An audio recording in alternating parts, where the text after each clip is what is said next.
Bonjour à toutes et tous, ravi de vous retrouver pour une nouvelle vidéo sur la chaîne YouTube de l'Aurore Céleste. Voilà, donc écoutez, aujourd'hui je vais vous parler des origines du spiritisme à nos jours. Alors c'est intéressant parce que régulièrement on a des interrogations de se dire le mot médium, le mot voyant, l'écriture automatique, les rêves, etc. Mais d'où proviennent tout ce vocabulaire de spiritisme? Alors, vous expliquer dans cette vidéo les origines. Bien. Alors, il faut d'abord savoir que la communication avec le monde spirituel existe depuis toujours. Voilà, depuis que l'être humain a conscience et est conscient également qu'il y a une vie après la mort et la possibilité de communiquer avec le monde spirituel. Voilà. Alors, pas beaucoup d'écrits quand même hein, quand on revient dans le temps, sauf qu'à l'époque, évidemment, c'était très très mal vu. Il y a eu le clergé, etc. Les personnes qui avaient une forme de médiumnité, qui ne connaissaient d'ailleurs absolument pas d'où ça provenait, les voix qu'ils entendaient. On a des exemples dans le passé, comme Jeanne d'Arc entre autres, où beaucoup de personnes qui étaient considérées comme des illuminés et qu'on assassinait, qu'on brûlait, on traitait de sorciers, sorcières, etc., etc. Je ne veux pas vous faire un retour sur le passé, mais vous expliquer à quel moment, voilà, à quel moment les êtres humains sur Terre étaient prêts à entendre. Alors, il y a très longtemps de cela, ou pas si longtemps de ça, milieu 19e siècle, aux États-Unis et en France. Alors, ça a commencé vers 1846-47, où on a eu l'histoire à Huddersfield des sœurs Fox, donc 6 sœurs, dont 3 avaient la capacité de pouvoir communiquer avec le monde spirituel.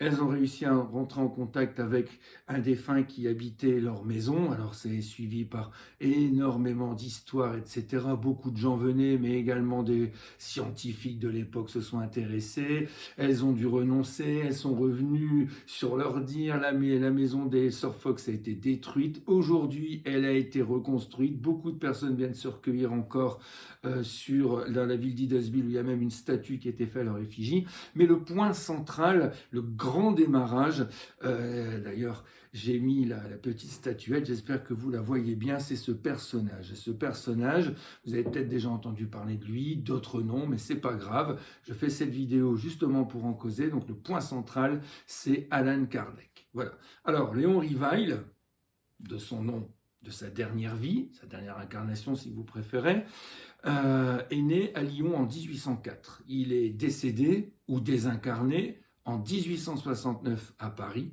Il a vécu beaucoup à Paris, dans différents endroits. Il était professeur, mathématicien, il a fait beaucoup de choses. Il est démuni, distribué également de la nourriture aux pauvres de cette époque-là, donc entre 1840, 1850, et à partir de sa cinquantaine, il s'est intéressé à aux personnes qui avaient des capacités psychiques à pouvoir communiquer avec le monde de l'au-delà. Voilà.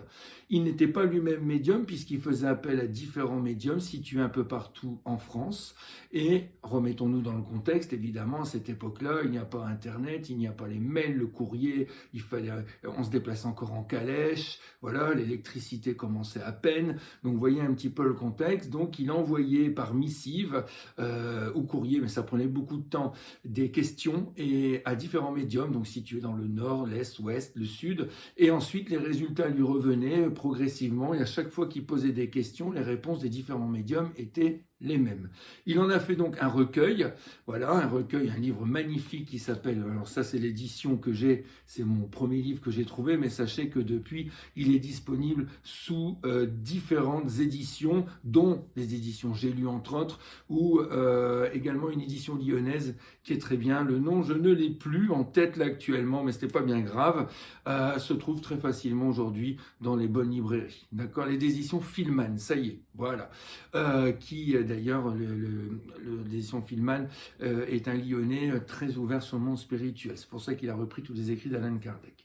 Voilà. Donc, le livre des esprits recueille 2019 questions-réponses, avec réponse évidemment des esprits dont, comme le Kardec l'expliquait, esprit de vérité, et s'en est suivi le livre des médiums. Le livre des médiums est très intéressant également, puisqu'il regroupe toutes les formes de médiumnité existantes, donc beaucoup d'entre vous qui avez des ressentis, quel qu'il soit, vous pouvez aller parcourir ce livre, toujours disponible, où dedans on retrouve beaucoup de choses. Alors évidemment, depuis le tout Paris du 19e siècle, voire même début 20e siècle, c'était très table tournante, etc. On aimait communiquer avec le monde spirituel. On sait que Victor Hugo était assidu. On sait qu'également Édith Piaf était assidue d'informations provenant du monde de l'au-delà, les tables tournantes où on faisait aller le Ouija, etc. Voilà. Allan Kardec, de 1850 de 1850 jusqu'à quasiment son retour dans l'au-delà, 1869, a parcouru la France, voire même l'Europe, a expliqué ce qui se trouvait dans ses livres et a fondé le spiritisme, entre autres, puisqu'il est le fondateur de ce qu'on appelle la doctrine spirit. Voilà. Il est très connu au Brésil, en Amérique du Sud, où il y a des timbres à son effigie, il y a même des noms de rues, des noms d'écoles. Et en Brésil, c'est pas du tout la même façon de voir comme en France. Nous sommes un pays très fermé encore, et pourtant Kardec est français et il n'a jamais été en Amérique du Sud. C'est l'anecdote. Donc le spiritisme, point de départ, spiritisme, évolution. Alors évidemment, au XXe siècle, vous savez toutes et tous qu'il y a eu deux grandes guerres, dont la deuxième qui a fait beaucoup de dégâts dans le monde, en Europe, voilà. Et les esprits, voyant que les humains préférant se taper dessus que de s'ouvrir au monde spirituel, ont décidé de partir plus en Amérique du Sud, Brésil, pour communiquer avec les médiums là-bas. Et c'est pour ça qu'également, la suite, on a eu au XXe siècle un très grand médium brésilien du nom de Chico Xavier, qui a vécu 92 ans sur Terre et qui a canalisé à peu près 450, il a canalisé beaucoup de messages, il a répertorié dans 450 livres, dont un très connu que vous connaissez peut-être si vous l'avez déjà vu, par le film Notre demeure ou Nos solars. Il a canalisé également l'esprit d'André Louise, etc., qui nous explique l'évolution. On va beaucoup plus loin que dans le livre des esprits. On rentre vraiment dans le ressenti de ce qui se passe quand on est de l'autre côté. D'accord? Donc c'est très intéressant. Donc ça, c'est l'évolution. Ensuite, il y a beaucoup de choses qui se passent encore. Alors de nos jours, évidemment, comme vous le savez, maintenant on est à l'ère du numérique, on est à l'ère d'Instagram, Facebook, TikTok, etc. Donc ça a beaucoup dévié, on va pas se mentir. Beaucoup de personnes confondent le spiritisme avec le côté obscur, non le côté lumineux. Kardec et Chico Xavier, entre autres, expliquaient justement que ça devait nous faire évoluer, que les esprits nous enseignent l'amour et non le sombre. C'est ainsi. Voilà, l'humain doit faire son expérience, ses expériences, vous, comme moi, comme tout le monde sur Terre. Voilà.